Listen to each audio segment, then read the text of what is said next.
I'm talking about the body-mind, the ego. This 20 watts, this pipsqueak.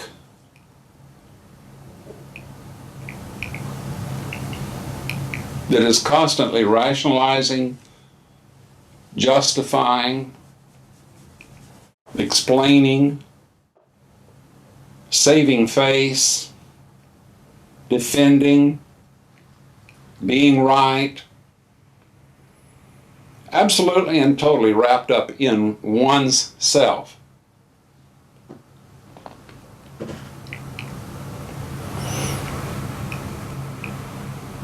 Threatened constantly. Every encounter is a threatening encounter.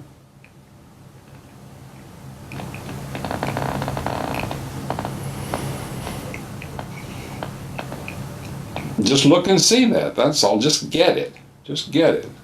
That's where we ordinarily are wrapped up in our life, where we are ordinarily living our life and defending ourselves, protecting ourselves in that.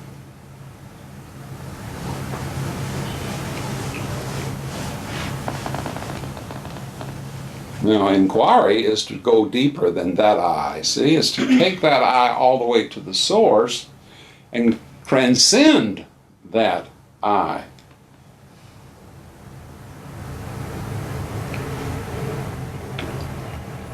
And when we transcend that I, then we come into the self, which includes everyone, everything.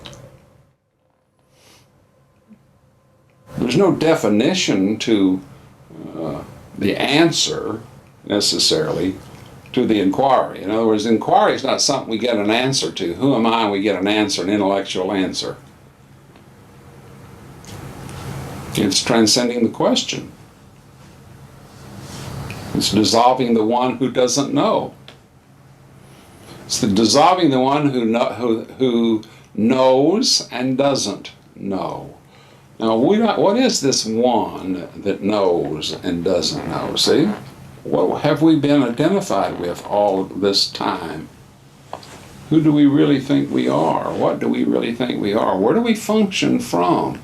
Where and what is the basis of our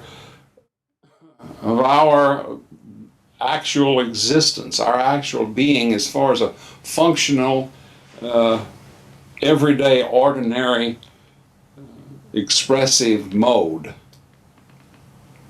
Really getting in touch with that, really looking at that, see?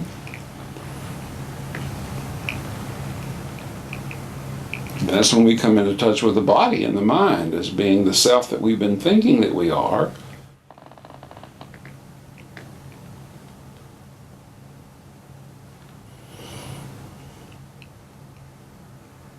Now, if we only go that far, that's not far enough. Now, if we're attempting to always deal with life from there, which is actually what we've always been doing, is trying to deal with life from there. It's a matter of always coping. Life then is a matter of coping. It's a matter of putting up with. It's a matter of tolerating. Every daily event, every daily experience. Do we see that? Which is enervating, tiring, aging.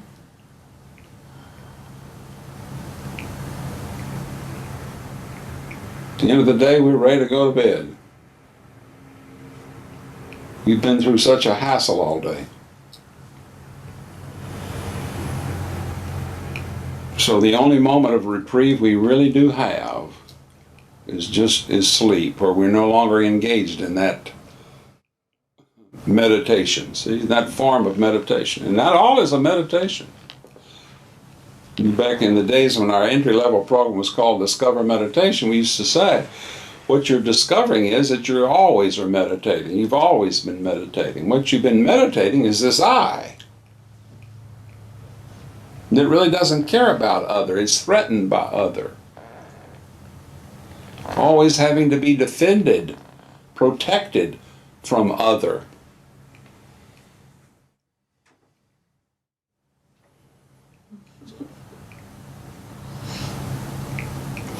See, the inquiry will carry you so far It'll carry you all the way, really, but most people have taken the inquiry only so far. They have not transcended with inquiry. They have not transcended the body-mind. They've not gotten prior to the body-mind.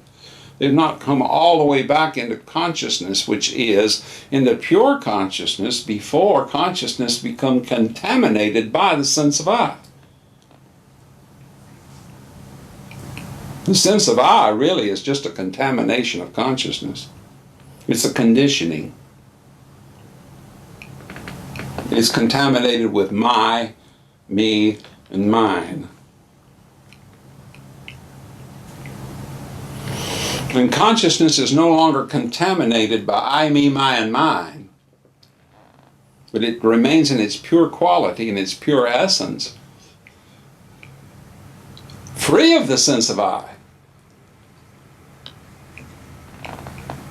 See, that's where your inquiry must take you all the way back to where you literally become free of the sense of I.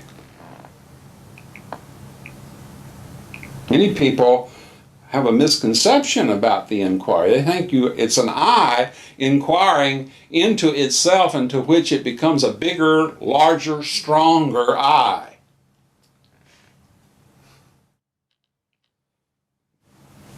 This big, powerful, universal I now, that I'm so damn big I'll just step on your ass. But that's not it. See, enlightenment doesn't happen to an I. Enlightenment happens when the I becomes totally dissolved. When there is no I. Not the ordinary I that we are accustomed to. When it becomes transformed from the I of the body-mind, from the I of the self-contracted being, to the heart, to the I of God, to the I of the self. And that's the heart, that's not the body. And that literally can be felt, actually physically perceptible. That's the heart radiance that Bhagavan talks about, that is on the right rather than on the left. And you literally feel it. You can feel it physically. When the focus of being is shifted from the body-mind contraction, from this self-contraction in the body, this recoiling feeling, this tightness, this pinch that is felt in the body, and that falls free, you fall free of that into the heart, and a shift occurs. Now the emphasis is over on the right. It's not on the left.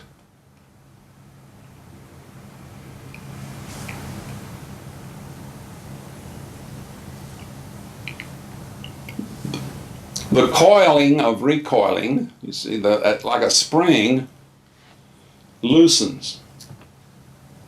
The contraction is released. And you just fall free of the heart, and that's bliss.